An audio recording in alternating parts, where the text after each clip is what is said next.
कार्तिक शुक्ल तिथि के दिन मनाया जाने वाला छठ पर्व आस्था का एक बड़ा पर्व है।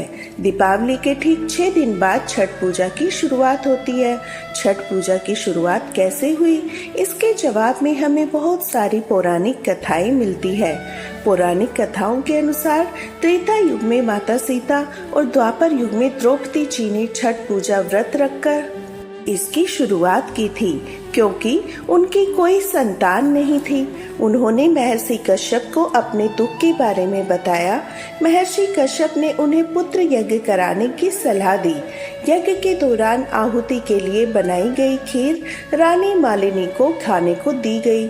खीर खाने से रानी गर्भवती हुई। उन्होंने एक पुत्र को जन्म दिया, लेकिन दुर्भाग्य से बच्चा मृत पैदा हुआ। राजा प्रियव्रत पुत्र के शव को लेकर शमशान घाट गए। दुख में डूबकर अब अपने प्राण त्यागने ही वाले थे। तभी ब्रह्मा जी मानस पुत्री देवी षष्ठी प्रकट हुई। देवी ने राजा से कहा, मैं सृष्टि की मूल प्रकृति के छठे अंश से उत्पन्न हुई हूँ, इसलिए मेरा नाम षष्ठी है। तुम मेरी पूजा करो, लोगों में इसका प्रचार प्रसार करो। तब देवी षष्ठी के कहने पर राजा प्रियव्रत ने कार्तिक मास के शुक्ल पक्ष की षष्ठी तिथि को विधि विधान से उन्होंने व्रत किया। देवी की कृपा से उन्हें जल्दी ही एक स्वस्थ पुत्र की प्राप्ति हुई। राजा ने पुत्र पुनः प्राप्त करने के बाद नगर वासियों को षष्ठी देवी का प्रताप बताया। तभी से षष्ठी देवी की आराधना, उनके व्रत की शुरुआत हुई। रामायण की कहानी के अनुसार जब रावण का वध करके राम जी देवी सीता और लक्ष्मण जी के साथ अयोध्या वापस लौटे थे, तब माता सीता ने कार्तिक शुक्ल षष्ठी तिथि को व्रत रखकर कुल की सुख शांति के लिए षष्ठी देवी और सूर्य देव की आराधना की थी। इसके अलावा द्वापर युग में द्रौपदी ने भी अपने पतियों की रक्षा और खोया हुआ राजपाट वापस पाने के लिए षष्ठी का व्रत रखा था। छठ महापर्व में भगवान भास्कर को अर्घ्य देने की परंपरा है। बिहार के सूर्य मंदिर से भगवान भास्कर को अर्घ्य देने की परंपरा प्रारंभ हुई थी। मान्यता है नालंदा जिले के बिहार शरीफ स्थित ऐतिहासिक सूर्य मंदिर से ही भगवान भास्कर को अर्घ्य देने की परंपरा शुरू हुई। यह मंदिर द्वापर कालीन युग का माना जाता है। मान्यताओं के अनुसार भगवान श्री कृष्ण के पुत्र राजा श्याम को कुछ रोग हो गया था, जिसके बाद उन्होंने मंदिर के पास स्थित सरोवर में स्नान ध्यान कर सूर्य देव की उपासना की थी, जिसके बाद राजा श्याम को कुछ रोग से मुक्ति मिली थी। भगवान सूर्य देव का यह मंदिर नालंदा जिला के बिहार शरीफ से 10 किलोमीटर की दूरी पर बड़गांव में स्थित है। ऐसा विश्वास है कि द्वापर काल में जब भगवान कृष्ण यहाँ पांडवों के साथ राजगीर आए हुए थे, तो उन्होंने बड़गांव पहुंचकर भगवान भास्कर की आराधना की थी। बड़गांव से छठ व्रत के प्रारंभ होने के विषय में कई गाथाएं प्रचलित है, जिनमें से एक के अनुसार महर्षि दुर्वासा भगवान कृष्ण से मिलने के लिए द्वारका गए हुए थे। उस समय भगवान माता रुक्मणी के साथ विहार कर रहे थे। महर्षि दुर्वासा को देखकर राजा श्याम को किसी बात पर हंसी आ गई, जिसके बाद उन्होंने राजा श्याम को कुष्ठ रोग होने का श्राप दे दिया। राजा श्याम के कुष्ठ रोग से ग्रसित होने के बाद भगवान वासुदेव ने श्याम को रोग से निवारण के लिए सूर्य देव की उपासना की और सूर्य राशि की खोज की सलाह दी। भगवान कृष्ण की सलाह पर जब राजा श्याम सूर्य राशि की खोज में भटकते भटकते राजगीर तक आ पहुँचे, इस दौरान उन्हें जोर की प्यास लगी, जिसके बाद उन्होंने अपने सेवक को कहीं से पानी खोजकर लाने का आदेश दिया। जंगल होने के कारण सेवक को दूर दूर तक पानी नहीं नजर आया। बहुत खोजने के बाद सेवक को एक गड्ढे में थोड़ा सा जल मिला, लेकिन वह बहुत गंदा था। जब सेवक ने वह पानी लाकर राजा श्याम को दिया, तो राजा ने उस पानी से अपने हाथ पैर धोकर उस जल का सेवन किया। जल का सेवन करते ही राजा श्याम का कुष्ठ रोग ठीक होने लगा। तब राजा ने 49 दिनों तक राजगीर में रहकर सूर्य उपासना और अर्घ्य दान किया। तब जाकर राजा श्याम को महर्षि दुर्वासा के श्राप से मुक्ति मिली।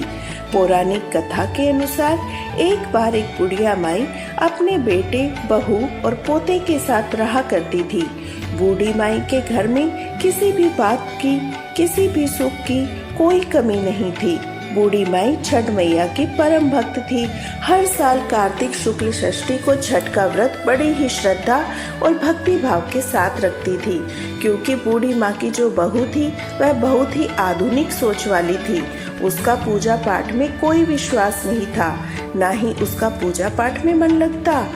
एक बार जब कार्तिक मास की शुक्ल पक्ष की चतुर्थी तिथि आई तो बूढ़ी माई तो बहुत प्रसन्न थी, क्योंकि उस दिन से छठ का 4 दिवसीय पावन त्योहार शुरू हो रहा था। बूढ़ी माई अपने घर की साफ सफाई में लग गई। उसने अपने बेटे को पूजा के लिए आम की लकड़ी और पूजन सामग्री लाने के लिए बाजार में भेज दिया। अब बूढ़ी माई ने अपने बेटे की सलामती और उसकी खुशियों के लिए छठ का व्रत किया। बूढ़ी माई ने अपनी बहू से कहा वह भी अपने पोते के लिए छठ का व्रत रखे, लेकिन बहू तो नए विचारों वाली थी। उसे इन सब बातों का विश्वास ही नहीं था। वह अपनी सास से कहने लगी, माँ जी, यह सारी बातें तो बिल्कुल बेकार है। मुझे इन सब पर कोई विश्वास नहीं। ऐसा करने से क्या होगा? तब बूढ़ी माई ने अपनी बहू को छठ माई की महिमा बताते हुए एक पौराणिक कथा सुनाई। बूढ़ी माई बोली, बेटा, बहुत समय पहले की बात है। प्रियव्रत नाम के एक प्रसिद्ध राजा हुआ करते थे। उनके पिता का नाम शंभु मनु था। राजा प्रियव्रत बहुत ही सदाचारी और धार्मिक प्रवृत्ति के मनुष्य थे, किंतु जब उनका विवाह हुआ तो विवाह के कई वर्षों बाद भी उन्हें संतान सुख नहीं मिला। तब ऋषि कश्यप ने उन्हें पुत्र यज्ञ कराने की सलाह दी। राजा प्रियव्रत ने पूरे विधि विधान के साथ पुत्र यज्ञ का अनुष्ठान किया। उस यज्ञ में प्रसाद रूप में मिली हुई खीर को राजा प्रियव्रत ने अपनी रानी को खिलाया। इस यज्ञ के पुण्य प्रभाव से जल्द ही रानी की पत्नी गर्भवती हुई। समय आने पर 9 महीने बीतने के बाद रानी ने एक बहुत ही सुंदर पुत्र को जन्म दिया, परंतु वह पुत्र मरा हुआ पैदा हुआ। राजा प्रियव्रत अपने उस मृत बालक के शव को लेकर शमशान में गए। एकांत में शमशान की भूमि पर बैठकर अपने मृत पुत्र को अपने सीने से लगाकर राजा बिलक बिलक कर रोने लगे। इतने में ही वहां पर एक दिव्य प्रकाश प्रकट हुआ। वह दिव्य प्रकाश एक दिव्य नारी में बदल गया। राजा ने उस दिव्य नारी को देखा तो हाथ जोड़कर प्रणाम किया और पूछा, हे देवी, आप कौन है? राजा प्रियव्रत की बात सुनकर देवी ने उनसे कहा, राजन, भगवती मूल प्रकृति के अंश से प्रकट हुई मैं देवी सृष्टि हूँ। इस संसार में मैं छठी माई के नाम से जानी जाती हूँ। ऐसा कहकर छठ माता ने उस मृत बालक को उठा लिया। अपने प्रभाव से उन्हें पुनः जीवित कर दिया। जब राजा ने देखा तो वह स्वर्ण के समान सुंदर स्वस्थ पुत्र छठी माता की गोद में खिलखिला रहा था। अभी राजा प्रियव्रत उस बालक की ओर देख ही रहे थे कि छठ माता उस बालक को अपने साथ लेकर आकाश में जाने लगी। यह देखकर राजा दुख से विलक उठा। उसके होठ, कंठ, तालु सब सूख गए। उसने माता की स्तुति की, जिससे छठ माता प्रसन्न हुई और कहा, हे राजन, तुम सर्वत्र प्रकृति यानी सूर्य, उषा, जल और वायु की पूजा करवाओ, खुद भी करो। प्रकृति की आराधना से समस्त संसार वर्ष परम सुखी, स्वस्थ, निरोगी रहेंगे, दीर्घायु प्राप्त होंगे।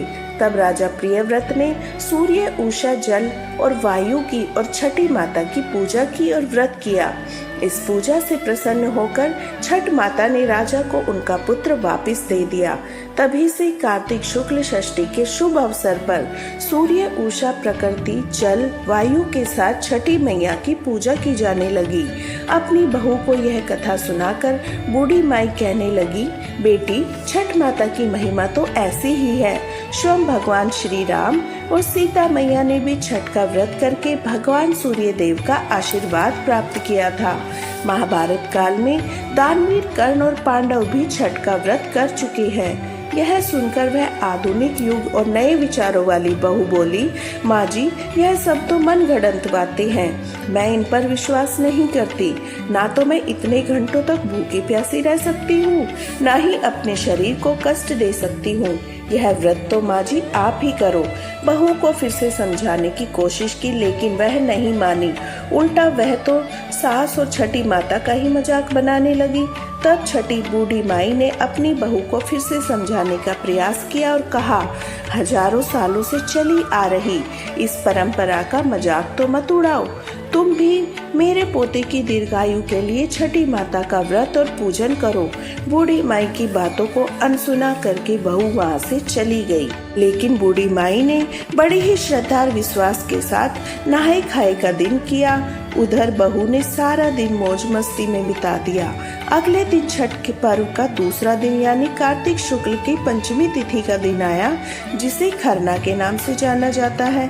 शाम को जब बूढ़ी माई ने अपनी बहू को खीर और पूड़ी का प्रसाद दिया, तब बहू ने फिर से कहा, माँ इतना कठिन व्रत क्यों कर रही हो? इस बुढ़ापे में अपने शरीर को क्यों कष्ट दे रही हो? इससे तुम्हें क्या फायदा होगा? यह सुनकर बूढ़ी माई ने बहू को फिर से छठ माता की महिमा समझाने की कोशिश की, परंतु बहू ने एक बार फिर से अपनी सास की उन बातों को अनसुना कर दिया। अपने कमरे में जाकर खा पीकर सो गई। वैसे तो सासू माँ कई सालों से अपनी बहू को छठ माता की महिमा बताती थी, इस व्रत को रखवा कर कोशिश कर रही थी। उनकी बहू हर साल की तरह इस बार भी टाल दिया, किंतु न जाने क्यों इस बार बूढ़ी माई का मन बहुत घबरा रहा था। वह मन ही मन छठी माता से प्रार्थना कर रही थी, माँ यह बच्ची तो नासमझ है, इसे क्षमा कीजिए। यह आपकी महिमा नहीं जानती, इसलिए आप इसे क्षमा कर दीजिए। अगले दिन कार्तिक मास की षष्ठी तिथि थी।